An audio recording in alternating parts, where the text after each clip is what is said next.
এই তারা ক্যাম্পাসে ছাত্র রাজনীতি বন্ধের পক্ষের লোক, অথচ তারা ক্যাম্পাস দিয়েই ছাত্র রাজনীতি চালু করছে যে ওরে নবীন ওরে আমার কাঁচা আদমরাদের ঘামেরে তুই বাঁচা। সবকিছু বেচা কিনা হয় একমাত্র অভিজ্ঞতাটা ছাড়া। পাপি ঘৃণা করো, পাপিকে নয়। 18তে যদি আমরা নির্বাচনে না যেতাম, এই জনগণই বলতো তোমরা তো একবারও যাও নাই। এবং আপনি যদি কোনো ভুল ইতিহাস লেখেন, আপনার পরের যে প্রজন্ম আছে ওরা আবার শুদ্ধ করার জন্য রাস্তায় দাঁড়িয়ে আছে। যার বয়স 53 বছর, সে কিভাবে মুক্তিযোদ্ধা সনদ নিয়ে চাকরি করে?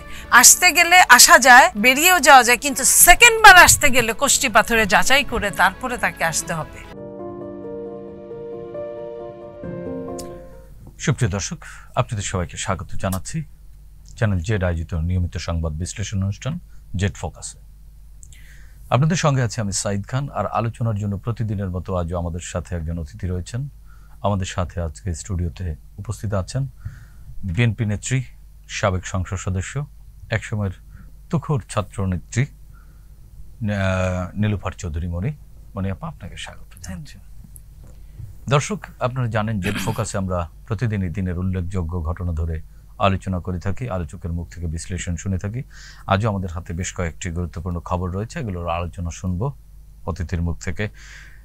দর্শক, আপনারা জানেন যে গত প্রায় 2 মাস ধরে 5 আগস্ট পরবর্তী রাজনৈতিক প্রেক্ষাপটে ছাত্র জনতার নতুন একটি রাজনৈতিক প্ল্যাটফর্ম গড়বার জন্য নানাভাবে তারা মাঠ পর্যায়ে কাজ করেছেন, জনমত জরিপ করেছেন এবং বিভিন্ন পর্যায়ে আলাপ আলোচনার পরে তারা এই মাসের হয়তো 2-3 দিনের মধ্যে একটি নতুন রাজনৈতিক দল ঘোষণা করবেন। ইতিমধ্যেই তাদের ওই সংগঠনটির বা ওই প্ল্যাটফর্মটির একটি রাজনৈতিক ছাত্র সংগঠন, যেটি ঢাকা বিশ্ববিদ্যালয়ের মধুর ক্যান্টিনে আনুষ্ঠানিকভাবে বৈঠকের মাধ্যমে সেটি চূড়ান্ত হয়েছে। যদিও এখনো পর্যন্ত সেই সংগঠনের নাম কি হবে সেটি ঘোষণা তারা করেননি, তবে 2-1 দিনের মধ্যে সেটিও আত্মপ্রকাশ ঘটতে যাবে। যদিও ইতোমধ্যেই ছাত্র রাজনীতি, যে রাজনীতির লেজুর বৃত্তির ধারা থেকে বেরিয়ে এসে ভিন্ন ধারার ছাত্র রাজনীতি প্রচলনের দাবি কিন্তু এই ছাত্ররাই তুলেছিল, তারপরেও তারাও একটি ছাত্র সংগঠন করছেন। এখন আসলে দেখবার অপেক্ষা যে তারা কতটুকু লেজুর বৃত্তি করেন। এসব বিষয় নিয়ে আলোচনা করব। মনিয়াপা, সমকালীন রাজনৈতিক প্রেক্ষাপটে যে নতুন রাজনৈতিক দল গঠন এবং ওই দলটির শীর্ষ নেতৃত্ব নিয়ে এক ধরনের প্রতিযোগিতা বা আলাপ আলোচনা চলছে। প্রতিযোগিতা রাজনীতিতে একটি বিউটি, যা রাজনীতিকে আরও বেশি শানিত করে এবং প্রস্ফুটিত করে।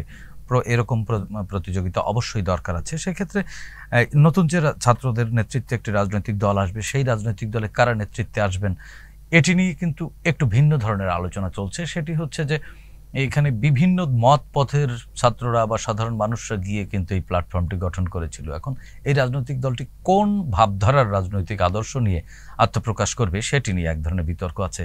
রাজনীতি সচেতন মানুষ এবং একজন রাজনীতির ভেতরের মানুষ হিসেবে আপনি এই বিষয়টিকে কিভাবে বিশ্লেষণ করবেন? ধন্যবাদ আপনাকে। যারা শুনছেন আমার শুভেচ্ছা অভিনন্দন। দেখেন, আপনি বলেছেন রাজনীতির বিউটিটা বলছেন আপনি নিজে, আমি সেটার সাথে যোগ করতে চাই যে রাজনীতির বিউটির সাথে সাথে এটা গণতন্ত্রের বিউটি। যত রাজনৈতিক দল একটা গণতান্ত্রিক দেশে সৃষ্টি হয়, যদি সেটা প্রতিযোগী হওয়ার মতো যোগ্যতা অর্জন করেই সৃষ্টি হয়, তাহলে এটা গণতন্ত্রের বিউটি আমি মনে করি। আর যোগ্যতাটা তো বোঝা যাবে ফিল্ডে নামার পরে, কে টিকতে পারে, টিকতে না পারলেও টিকে থাকে, একটি আপেক্ষিক বিষয়। এবং তারা তাদের অভিজ্ঞতা দিয়ে, তাদের কার্যক্রম দিয়ে, কর্মপরিধি দিয়ে তারা ওটা অর্জন করবেন। এটা ঠেকে ঠেকে শিখতে হয়। আমরা যেমন ঠেকে ঠেকে শিখেছি, ঠিক সেইভাবে বলতে চাই যে যারা একটা ছাত্র রাজনীতি আজকে করবে বলে ঘোষণা দিচ্ছেন, যে এই মাসেরই এই লাস্ট উইকেই তারা দিয়ে দিবে, 26-27 তারিখের মধ্যেই, আমি তাদের জন্য একটা কথাই বলি, শুরুতেই যদি অঙ্কুরেই যদি বিনাশ হয় তাহলে জিনিসটা ভালো হয় না, অথবা হলেও খুব একটা জুৎসই হয় না। ওনারা নিজেরা ছাত্র রাজনীতির বিপক্ষের লোক ছিলেন, অথচ ছাত্র থেকেই তারা রাজনীতিটা শুরু করলেন। সেই মধুর ক্যান্টিন, আপনার কথা মতো এই মধুর ক্যান্টিনের অনেক অনেক আমাদের ইতিহাস আছে, আমাদের স্মৃতি বিজড়িত আছে। হ্যাঁ, বাংলাদেশের জন্ম, বাংলাদেশের রাজনীতির সূতিকাগার যদি বলা হয়, এবং এই ভাষা আন্দোলনের সূতিকাগারও এটি। তো সেইখান থেকে ছাত্র রাজনীতিটা শুরু হতো। প্রত্যেকটা ছাত্র রাজনীতির একটা বড় রাজনীতি ছিল, ফাদার সংগঠন ছিল। সেই ফাদার সংগঠনের সন্তানরা ছাত্র রাজনীতি যারা করতেন, তারা দেশের জন্য একটা বড় ভূমিকা রাখতেন সব সময়। কিন্তু এটাই একদম ব্যতিক্রমধর্মী যে এরাই ফাদার সংগঠন, এদের ফাদার সংগঠন দেখা যায় না। মানে ছাত্র ছাত্র সংগঠনটি জাতীয় সংগঠনটাই রাজনীতির মধুর ক্যান্টিন থেকে একটা রাজনীতির জন্ম হচ্ছে। আগে কিন্তু রাজনীতির জন্ম হয়ে মধুর ক্যান্টিন থেকে সফলতা আসতো, আর এখন সফলতাটা এই মুহূর্তে আপেক্ষিক আমি বলবো। কারণ ওই সফলতা 24 সত্য, এটা অস্বীকার করছি না, কিন্তু 24-এর যে হিরোইজম নিয়ে টানাটানি হচ্ছে, মানে রশি টানাটানি, যেটাকে মাস্টার মাইন্ড বলে, যে নেপথ্যে কে কে ছিল, প্রত্যেকেই বলছে আমি ছিলাম। যদি প্রত্যেকেই বলে থাকে বাংলাদেশের মানুষরা, তাহলে ওটা সত্য, চিরসত্য, যে যার জায়গা থেকে করেছে, গণঅভ্যুত্থান। হ্যাঁ, কিন্তু ব্যক্তিকেন্দ্রিক যদি হয়ে থাকে, তাহলে এখানে অসত্যর বাসা বেঁধেছে। সেই অসত্যটা সময় যত যাবে তত ক্লিয়ার হয়ে যাবে। কিন্তু এই জায়গা থেকে যখন জন্ম নেওয়া ছাত্র, যেখান থেকে সন্তানরা, যেখান থেকে সফলতা আসে, সেই জায়গাটা কিন্তু রাজনীতির বীজের জায়গা, রাজনীতির কিন্তু একদম উপাখ্যান না। সেইখান থেকে আপনার রাজনীতির উপাখ্যান সৃষ্টি হচ্ছে। আমাদের মনে হয় এক ধরনের সম্ভাবনা তো আছে এখানে। এটা সম্ভাবনা অনেকটাই এরকম, ডিম আগে না মুরগি আগে, মুরগি আগে না ডিম আগে, এই বিতর্কে গেলে তো বিতর্ক কোনোদিন শেষ হবে না। কিন্তু তারপরেও তো 5 আগস্ট পরবর্তী বা জুলাই গণ অভ্যুত্থান পরবর্তী যে ফ্যাসিজম পালিয়ে গেছে, সে ফ্যাসিস্ট একটি রাজনৈতিক দলের নামে রাজনীতি চর্চা করত বা অপরাজনীতির চর্চা করত, তারা পালিয়ে যাবার পরে এক ধরনের তো রাজনৈতিক শূন্যতা আছে। এই মুহূর্তে রাজনীতি বলতে গেলে যদি বড় পরিসরে একেবারে মধ্যম ধারার রাজনৈতিক দল বলেন, সেটি বাংলাদেশ জাতীয়তাবাদী দল বিএনপি, যেটির সাথে আপনি সম্পৃক্ত। অপর যে রাজনৈতিক দলগুলো আছে, তারা হয় ডানপন্থী অথবা বামপন্থী। মধ্যম ধারার রাজনৈতিক দল বলতে কিন্তু বিএনপি ছাড়া এই মুহূর্তে কেউ নেই। যারা ছিল তারা ফ্যাসিস্টের দায়ে তারা কিন্তু অপরাধী, কোনো না কোনো ভাবে বাংলাদেশের রাজনীতিকে তারা কলুষিত করেছে। সেক্ষেত্রে মধ্যম ধারার বড় রাজনৈতিক দল একমাত্র বিএনপি। এর তো এক ধরনের প্রতিপক্ষও দরকার আছে, না হয় বিএনপি বা রাজনীতি চর্চা করবে কার সাথে?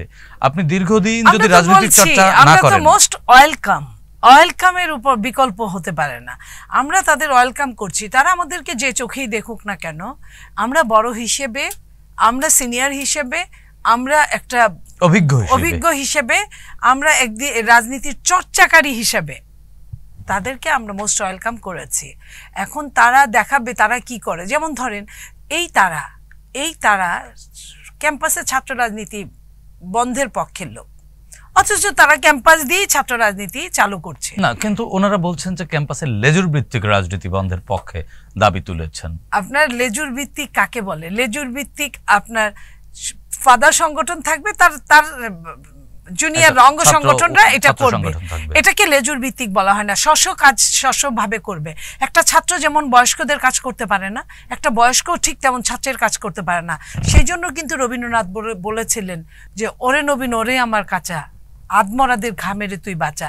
তো এই যে নবীন এবং প্রবীণের সংমিশ্রণটা, এটা ভীষণ ইম্পর্টেন্স। কিন্তু যার যার ক্ষেত্র আছে, আপনার ওই ক্ষেত্রে ওইখানে মধুর ক্যান্টিনে গিয়া আমি যেমন ওই আগের আজ থেকে 20-25 বছর আগের রাজনীতিটা করতে পারবো না, সেটা প্রাসঙ্গিক হবে না। ঠিক তেমনই ওই মধুর ক্যান্টিনে যাদের অবস্থান থাকার কথা, তারা আমার জায়গায় এখানে বসে ওই কাজটা করতে পারবে না, ওটাও প্রাসঙ্গিক হবে না।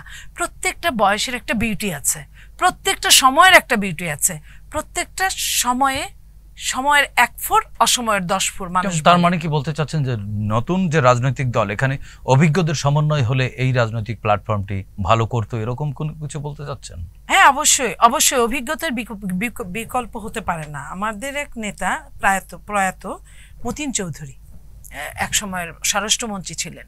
উনি একদিন বলেছিলেন যে, মনি, সবকিছু বেচা কিনা হয় একমাত্র অভিজ্ঞতাটা ছাড়া। আপনার যে অভিজ্ঞতাটা আছে, এটা আপনি গল্প করতে পারেন, এটাই আপনার বিউটি, এটা আপনি বিলিয়ে দিতে পারেন। বাট যার অভিজ্ঞতা নাই, তাকে কিন্তু অবশ্যই আপনার রেফারেন্সেই কথা বলতে হবে, কারণ সে ওই জায়গাটাই ছিল না, সে আগে আসেনি। সো দ্যাট ছাত্র রাজনীতির যারা, তারা কিন্তু তাদের বিউটি কিন্তু যে জায়গাটায় হওয়ার কথা, সেইখানে গ্যাপ আছে। এই গ্যাপটা পূরণ করার জন্য অবশ্যই আপনার নবীন এবং প্রবীণের সংমিশ্রণ ঘটানো এই জায়গাটি বিশেষভাবে জরুরি। এই জায়গা থেকে আমার ব্যক্তিগত আগ্রহের জায়গা থেকেই একটি প্রশ্ন উদ্যোগ হয়েছে যে, প্রবীণরা অভিজ্ঞ বা তারা ইতিহাসের অংশ, ইতিহাস থেকেই ভবিষ্যৎ রচনা হয় বা ভবিষ্যতের পথ এগিয়ে চলতে হয় ইতিহাসের উপরে ভর করে। কিন্তু গত 10-15 বছরের ইতিহাস বা সেই স্বাধীনতা পরবর্তী ৭২-৭৩ সালের ইতিহাস, এই ইতিহাসকে যদি আসলে আপনি বিলং করেন, সেটি তো একটি ভুল ইতিহাস, সেটি তো অন্ধকার ইতিহাস, কালো ইতিহাস। সেই ইতিহাসকে যদি আবার এই প্রজন্ম ভর করে বা সেই ইতিহাসের আলোকে যদি এই প্রজন্ম এগিয়ে চলে, তাহলে তো তারাও অন্ধকারে হারিয়ে যাওয়ার এক ধরনের সম্ভাবনা আছে। বলে না একটা কথা আছে যে পাপকে ঘৃণা করো, পাপীকে নয়। আপনি ওই সময়টা ইতিহাস যে বিকৃত ছিল, ইতিহাস যে অন্যায় পথে ছিল, ইতিহাস যে অন্ধকারে ডুবে গিয়েছিল, এটা কিন্তু বের না হলে আপনি বলতে পারতেন না। সত্য কিন্তু চিরসত্য, সে তার খোলসের মধ্যেই সত্য হিসেবেই থাকে। গত 15 বছরের অন্ধকার ইতিহাসের সাথে আপনি আপনার দলের একজন দায়িত্বশীল নেতা হিসেবে আপনাকে আলাদা করবেন কিভাবে? এই প্রজন্ম আপনার কাছ থেকে কি নেবে? কেন কি নিবে না? আমি ওই অন্ধকার যুগে আমি একজন আন্দোলনকারী, ওই অন্ধকার যুগে আমি একজন প্রতিবাদকারী, ওই অন্ধকার যুগে আমি একজন আপনার বলতে পারি যে বিভিন্নভাবে আপনার অত্যাচার সহ্য করার একজন অত্যাচারিত একজন মানুষ।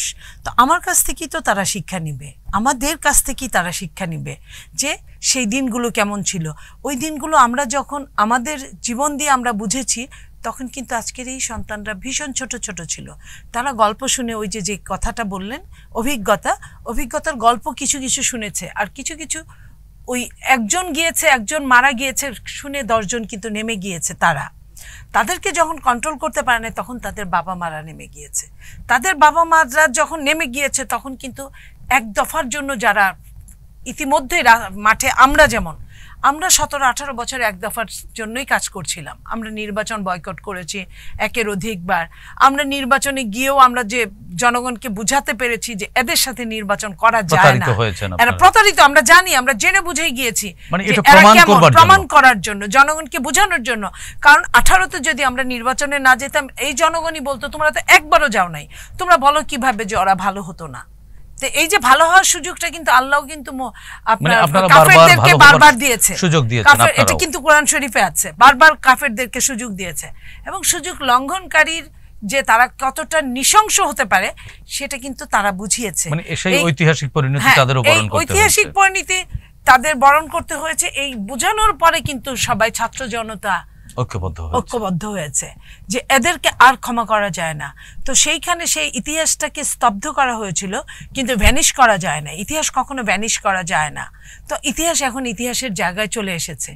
এখন আপনি আপনার মন ভরে কথা বলতে পারবেন, ইতিহাস লিখতে পারবেন, এবং আপনি যদি কোনো ভুল ইতিহাস লেখেন, আপনার পরের যে প্রজন্ম আছে ওরা আবার শুদ্ধ করার জন্য রাস্তায় দাঁড়িয়ে আছে। সাম্প্রতিক সময়ে আপা, এই যে নতুন প্রজন্ম এবং আপনারা যারা এই গণ অভ্যুত্থানে রাজনৈতিক শক্তি হিসেবে সবচেয়ে বেশি ভূমিকা পালন করেছেন, এবং অপর আরও অনেকগুলো দল যেমন জামাত, বামপন্থীরাও, বামপন্থীদের একটি বড় অংশ, একটি অংশ কিন্তু ফ্যাসিবাদের দোসর ছিল, একটি বড় অংশ আপনারা ঐক্যবদ্ধভাবে আন্দোলন করেছেন শেখ হাসিনার বিরুদ্ধে বা ফ্যাসিজমের বিরুদ্ধে। এই শক্তিগুলোর মধ্যে এক ধরনের দূরত্ব বা ভুল বোঝাবুঝি কি হয়েছে আপনার কাছে কি মনে হচ্ছে? সেটি আসলে কি স্বার্থের দ্বন্দ্ব না রাজনৈতিক মাঠের প্রতিযোগিতা? এখানে অবশ্যই এখানে দ্বন্দ্ব এক ধরনের তৈরি হয়েছে, এবং এইখানে দিন শেষে তো একটা কথায় প্রত্যেকেই চায় যে আমি ওই ক্ষমতার দণ্ডটা আমার হাতে থাকবে। আমার কতটুকু হাতে থাকার যোগ্যতা আদৌ আছে কিনা সেটার তো আক্কা করে না কেউ। তাদের বাস্তবতার মধ্যেই তারা থাকে না, এবং এই যারা বাস্তবতার মধ্যে না থেকে চায়, তাদের সঙ্গে কিন্তু পরবর্তীতে ওই দ্বন্দ্বটা যে শুরু হয়, সেটা কিন্তু আর আপনার ওই পজিটিভ দ্বন্দ্বের মধ্যে থাকে না, প্রতিযোগী দ্বন্দ্বের মধ্যে থাকে না, তখন চরম নৃশংস দ্বন্দ্বতে পরিণত হয়। যেটা আমাদের মধ্যে এখন হচ্ছে, যারা আমাদের সাথে এই 18-20 বছর ছিল, বা আমরা তাদেরকে নিয়ে আমরা অনেক বিব্রতকর পরিস্থিতিতে পড়েছি, কিন্তু আমরা তাদেরকে ছেড়ে যাইনি। এটা আমার নেত্রী, দেশনেত্রী বেগম খালেদা জিয়ার মধ্যে কখনো এটা ছিল না। এই জন্যই উনি আপসহীন নেত্রী হিসেবে ময়দানে ভুল করা বন্ধুকে সাথে নিয়ে এগিয়েছেন। ভুল করা বন্ধু, এই কারণেই আমি বলছি, আপনি থ্যাংক ইউ আপনাকে বলার জন্য। 2008-এর নির্বাচনটা দেশনেত্রী বেগম খালেদা জিয়া, আমি তার পাশে ছিলাম। উনি করার কথা ছিল না, উনি কোনোভাবেই রাজি ছিলেন না। সেদিন যদি নির্বাচনে বিএনপি না যেত, তাহলে কিন্তু এত বড় একটা সেই নির্বাচন দিনগুলো এতগুলো দিন দেখা হতো না। দেখতে হতো না, জনগণকে এতটা স্যাক্রিফাইস করতে হতো না, জনগণের জীবন এত ভাবে দিতে হতো না, বা বেগম জিয়াকেও জেলে যেতে হতো না। হ্যাঁ, আয়না ঘরের জন্ম হতো না, কিংবা দেশনেত্রী বেগম খালেদা জিয়া এত নৃশংসভাবে জেল খাটতেন না, বা মৃত্যুর সঙ্গে পাঞ্জা লড়তেন না, বাড়ি থেকে বের হতে হতো না। তো এইটা এত বড় ক্ষতি হওয়ার পরেও দেশনেত্রী বেগম খালেদা জিয়া তাদেরকে ছাড়েন নাই। এবং সারা বিশ্ব থেকে যখন কথা উঠেছে জিও পলিটিক্সে, দেশে এবং দেশের বাইরে থেকে, যে তাদের ছাড়লে বিএনপি অনেক ভালো করতে পারবে, কিন্তু তারপরেও কিন্তু তাদেরকে ছাড়েন নাই। শুধুমাত্র কথা দিয়েছিলেন বলে যে আমি দেখব, এই যে দেখব এইটুকু। কিন্তু সবাই তো আর কথা রাখে না, তারা কথা রাখেনি, এটা তাদের ব্যাপার। আপনারা কি এটি ভেবেছেন যে এটি আপনারা রাজনৈতিক দল হিসেবে তো এটি আপনাদের গবেষণা করার দরকার ছিল? আপনারা কি গবেষণা করেছেন, বা এরকম কোন রিসার্চ আপনাদের আছে যে আসলে দূরত্বটা কোন জায়গায়? মধ্যপন্থা দল, আমি বলবো আরেকটু প্লাস করে বিএনপি একটা উদারনৈতিক দল। কিন্তু এই উদারনৈতিকতার মধ্যে আপনার উদারতার সুযোগ নিয়েছে। হ্যাঁ, এটা সবাই নিবে। আপনি যে কালো রংটাকে তো আপনি চাইলেই সাদা বানাতে পারবেন না, কালো কালোই থাকবে, তার নেচারের মতোই থাকবে। আপনি হয়তো চেষ্টা করতে পারেন যে আমি 10টা রঙের সংমিশ্রণে আমি তাকে একটু চেঞ্জ করব, হয়তো চেঞ্জ করা যাবে, আপনি অ্যাশ বানাতে পারবেন, আপনি কিন্তু সাদা বানাতে পারবেন না। সো এই জায়গা থেকে আমি বলতে চাই যে বিএনপি উদারনৈতিক দল, অনেক কিছু তারা ওইভাবে ডিপলি চিন্তাই করে না। কিন্তু তারা তো বলছেন যে তাদের উদারতাকে যদি আপনারা দুর্বলতা মনে করেন, সেটি আপনারা ভুল করবেন। এখন উদার আপনারা না উদার তারা? কারা কার উদারতার সুযোগ নিচ্ছেন? এটা জনগণই বলবে, আমরা জনগণের কাছে ছেড়ে দিই। জনগণ তো আসলে জনগণের দায়িত্ব কিন্তু রাজনৈতিক দলের ভেতরকার বিষয় নিয়ে গবেষণা করা না। এটি জনগণের দায়িত্ব হলো ভোট দেওয়া।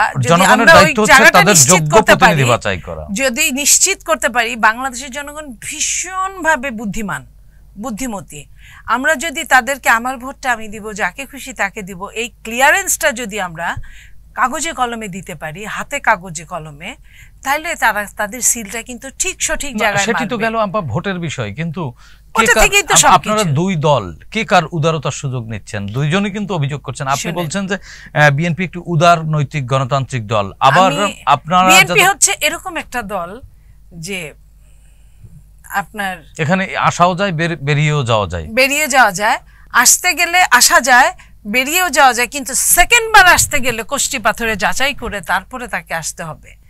সেকেন্ড বার তাকে, তার মানে কি দ্বিতীয়বার আসবার কোনো সম্ভাবনা বা উইন্ডো আমার মনে হয় না এটা করা। আমাদের নেতা জনাব তারেক রহমান, আমাদের চেয়ারম্যান, তো উনি, আমার মনে হয় যে উনি ভীষণভাবে রাজনৈতিক অভিজ্ঞ। তাহলে জাতীয় ঐক্য হবে কি করে? জাতীয় ঐক্য তো অন্য জিনিস। আপনার কোন একজন বাংলাদেশের কুখ্যাত নেতা বলছিল যে ১/১১ সময়ের পরে, যে আমি ওদেরকে, তার নিজের দলের সম্পর্কে বলছিল যে আমি ওদেরকে দলে রেখেছি কিন্তু ক্ষমা করি নাই। এবং আমরা পরবর্তীতে কুখ্যাত নেতার জিনিস দেখছি কাগজে কলমে, যে হ্যাঁ, সে হয়তো এমপি বানাইছে কিন্তু মন্ত্রী টন্ত্রী অন্য কিছু কোনো সুবিধা দেয় নাই, যারা সংস্কারপন্থী ছিল তৎকালীন সময়ে। ঠিক আমি ওরকম ভাবে বলতে চাই যে এটা সব রাজনৈতিক দলের কিছু তো স্ট্র্যাটেজি, আমার আর আপনার কিন্তু কোনো দিকে মিল নাও হতে পারে, কিন্তু আপনারও জীবন বাঁচানোর জন্য খেতে হয়, আমারও জীবন বাঁচানোর জন্য খেতে হয়। এই জায়গায় কিন্তু মিল, এটা অস্বীকার করার কোনো কারণ নাই। তো ওরকম একটা ফ্যাসিস্টেরও কিন্তু খাওয়া দাওয়া করতে হয়, হয়তো সে বেশি খায়, আমরা কম খাই, আমরাও খাওয়া দাওয়া করতে হয়। তো আমার মনে হয় যে শিখার কোনো শেষ নাই। তো এখান থেকে বিএনপি শিখতেই পারে, মানে শিখতে পারে না শিখেছে, সময়ই বলে দেবে। আচ্ছা, আমরা একটু অন্য প্রসঙ্গে যাই।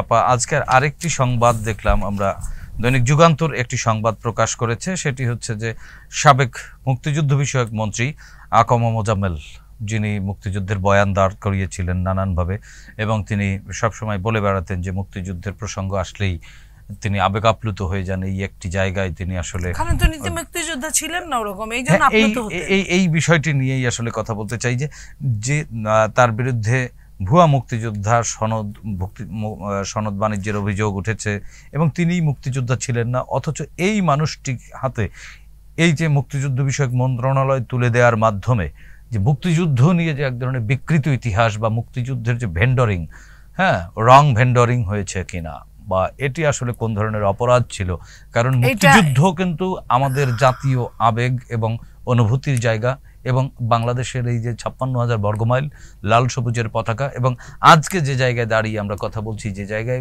কথা বলছি, স্বাধীনভাবে বলছি, সব কিছুর সাথে কিন্তু এই বিষয়টি জড়িত। এই বিষয়টিকে আপনি কিভাবে ব্যাখ্যা বিশ্লেষণ করবেন? দেখেন, মুক্তিযুদ্ধটা আমার অস্তিত্বের ব্যাপার আমি মনে করি। এই যুদ্ধের সঙ্গে যারা বেইমানি করে, যারা করেছে, তাদের কিন্তু রাজাকার হিসেবে আখ্যায়িত করা হয়েছে। এবং আমি অনেক ক্ষেত্রে এই কথাটা বলি যে একজন কাফের যে নাস্তিক তাকে বলা হয়, কিন্তু কাফেরের চেয়েও কিন্তু ডেঞ্জারাস হচ্ছে মুনাফিক। তো যারা মুক্তিযোদ্ধা না কিন্তু মুক্তিযুদ্ধের সনদ নিয়েছে, তারা মুনাফিক, তারা আরো অপরাধী, তারাও কি মুক্তিযুদ্ধের বিরোধিতাকারী শক্তির মতোই আরেক ধরনের শক্তি? এটা অবশ্যই তাই। এবং এরা খুবই জঘন্যতর। আপনি দেখেন, এই মন্ত্রী থাকা অবস্থায় আপনার ৭১-এ যার জন্ম হয়েছে বা ২ বছর, ১ বছর, ৩ বছর বয়স, তাকেও কিন্তু মুক্তিযুদ্ধের সনদ দিয়ে চাকরি দেওয়া হয়েছে। এটা নিয়ে কিন্তু অনেক পত্রিকা তৎকালীনভাবে লিখেছিল, প্রায় ২,০০০ লোকের এরকম ভুয়া মুক্তিযুদ্ধের সনদ দেওয়া হয়েছে। সেটা নিজে যেখানে ভুয়া মুক্তিযুদ্ধের সনদ নিয়ে শুরু করেছেন, তার কাছ থেকে এটাই আশা করা যায়। যার বয়স ৫৪ বছরের মুক্তিযুদ্ধে, যার বয়স ৫৩ বছর, সে কিভাবে মুক্তিযুদ্ধের সনদ নিয়ে চাকরি করে, বা যার বয়স ৫৫ হয়, সে কিভাবে মুক্তিযুদ্ধের সনদ নিয়ে চাকরি করে, এটা কিন্তু আমাদের ভাবার বিষয়। এবং তাদের এই মুহূর্তে শাস্তি না দিলে শাস্তি আর কখনোই দেওয়া যাবে না। এটি কোন ধরনের অপরাধ? এটা একদম সবচেয়ে ক্রিমিনাল অফেন্স আমি মনে করি, সবচেয়ে সর্বোচ্চ ক্রিমিনাল অপরাধ এটা। আকমা মোজাম্মেল সম্পর্কে যদি মূল্যায়ন করতে বলা হয়, আপনি কিভাবে মূল্যায়ন করবেন? আকমা মোজাম্মেলের বিরুদ্ধে কিন্তু নারী কেলেঙ্কারি সহ অনেক ধরনের মুক্তিযুদ্ধের সময় তাকে নিয়ে যে কথাগুলো হয়েছে, লেখা হয়েছিল, পড়েছি আমরা বইতে, যেগুলো পড়েছি, যে নারীকে কিভাবে সে, এবং মন্ত্রণালয়ের চেয়ারে থেকেও এই ধরনের অভিযোগ এক কথায় জঘন্য। তার বিচার হওয়া উচিত। তাকে পালিয়ে যেতে সহযোগিতা না করে তাকে এইখানে বাঁচিয়ে রেখে বিচার করা উচিত, এবং তার বিচার জন্য জনগণ চাক্ষুষ দেখতে পারে। আমি এরকম এই টাইপের মানুষের জন্য এই টাইপের বিচার আশা করি। আগামী নির্বাচন ডিসেম্বরেই হচ্ছে, এক প্রকার চূড়ান্তই বলা যায়, কারণ সরকারের এবং প্রধান উপদেষ্টার কার্যালয় থেকে এই ধরনের সম্ভাব্যতার কথা বলা হচ্ছে। সেক্ষেত্রে এক ধরনের বিতর্ক ছিল স্থানীয় সরকার নির্বাচন আগে না জাতীয় সংসদ নির্বাচন আগে। সেটিও অনেকটাই মীমাংসিত। মনে হচ্ছে যে জাতীয় সংসদ নির্বাচনই আগে করবার ব্যাপারে সরকার ইতিবাচক মনোভাব নিয়ে এগোচ্ছে।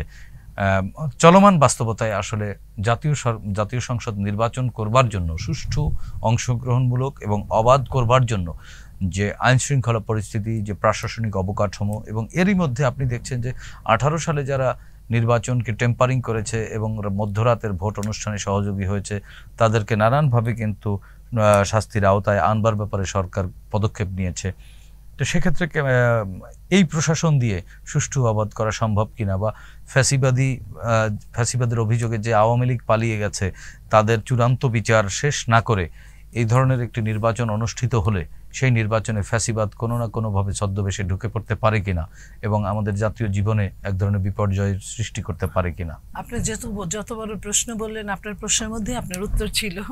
আমার হয়তো ওরকম করে বলার কথা প্রয়োজন পড়ে না, তারপরেও বলছি। আপনি যেভাবে আশাবাদী হলেন, আশাবাদী আমি হতে পারলে আমার খুব ভালো লাগতো। আমি কেন জানি এখানে বিএনপির নীতি নির্ধারক মহলের সাথে আমি একমত হয়ে এখানে ষড়যন্ত্রের গন্ধ পাই। নির্বাচন যদি ডিসেম্বরের মধ্যে হয়, খুবই ভালো। আমরা মনে করি বাংলাদেশ অনেক ধাপ এগিয়ে যাবে। কিন্তু যদি নির্বাচন না হয়, তাহলে বাংলাদেশের কপালে আরও দুর্দশা আছে। এবং এইটা থেকেই আমাদের নেতা জনাব তারেক রহমান সহ বা বিএনপির মহাসচিব পর্যন্ত আপনার যেভাবেই এটা নিয়ে সংশয় প্রকাশ করছেন, সন্দেহ প্রকাশ করছেন, ষড়যন্ত্র প্রকাশ করছেন যে নির্বাচনটা ঠিক মতো হবে কিনা। যদি নির্বাচন সঠিকভাবে সঠিক সময়ে হয়, তাহলে আমরা খুবই খুশি।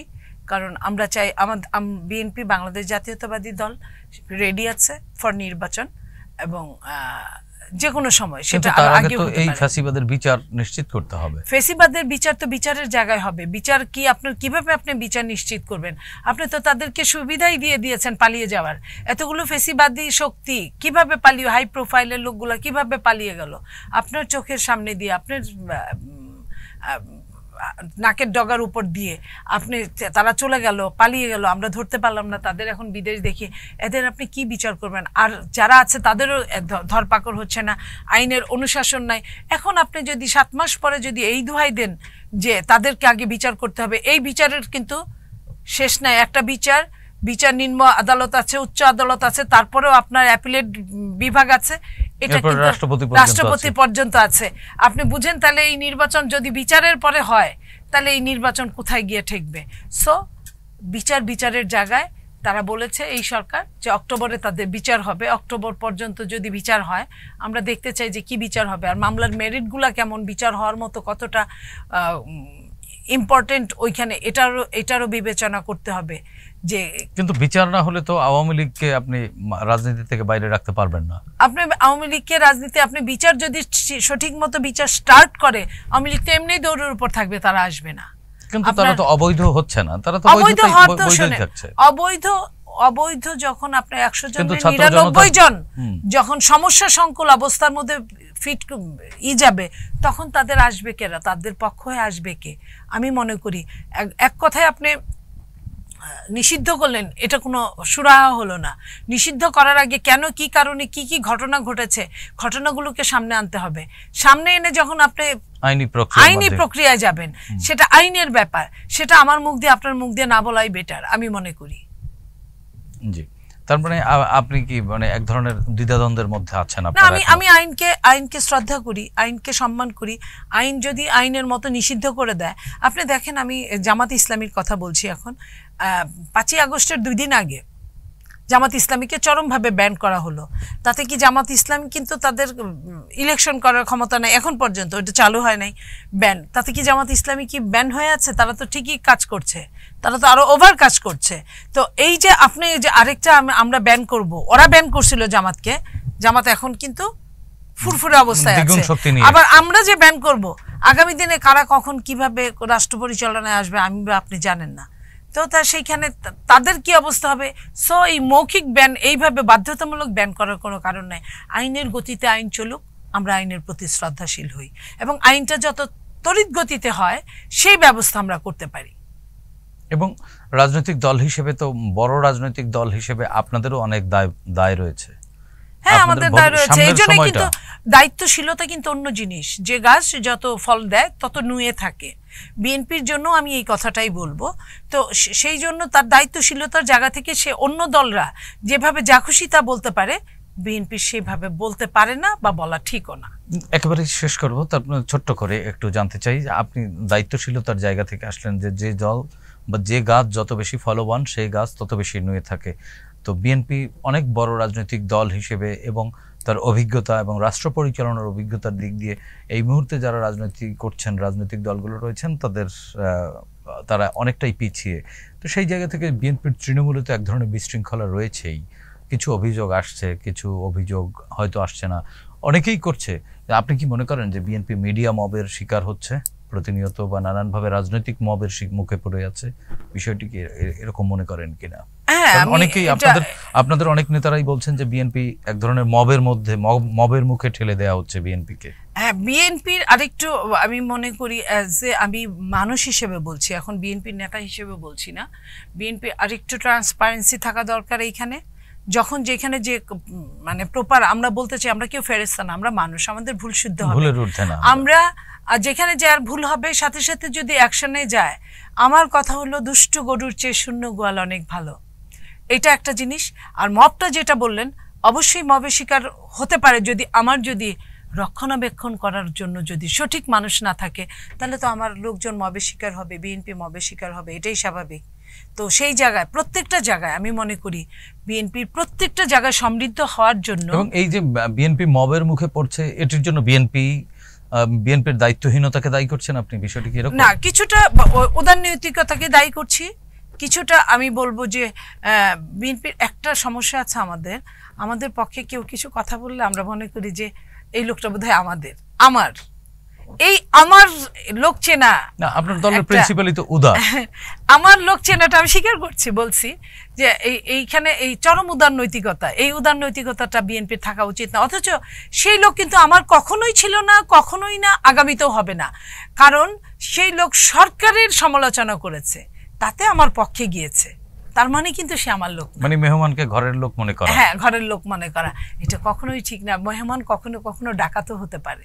জি, ধন্যবাদ মনি আপা আপনাকে। প্রিয় দর্শক, আমরাও বিশ্বাস করি যে রাজনীতিতে প্রতিদ্বন্দ্বিতা, প্রতিযোগিতা এগুলো থাকবে। এটি গণতন্ত্রের সৌন্দর্য বাড়ায় এবং রাজনীতিকেও বিকশিত করে।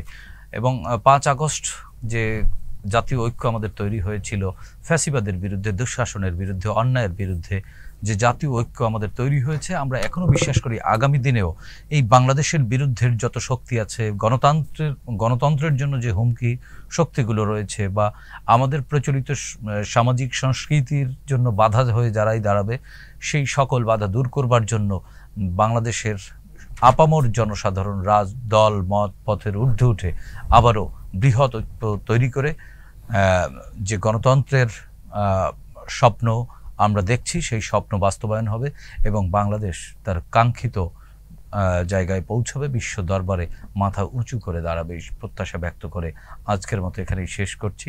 সবাই ভালো থাকুন, সুস্থ থাকুন, চ্যানেল জেডের সঙ্গেই থাকুন। খোদা হাফেজ।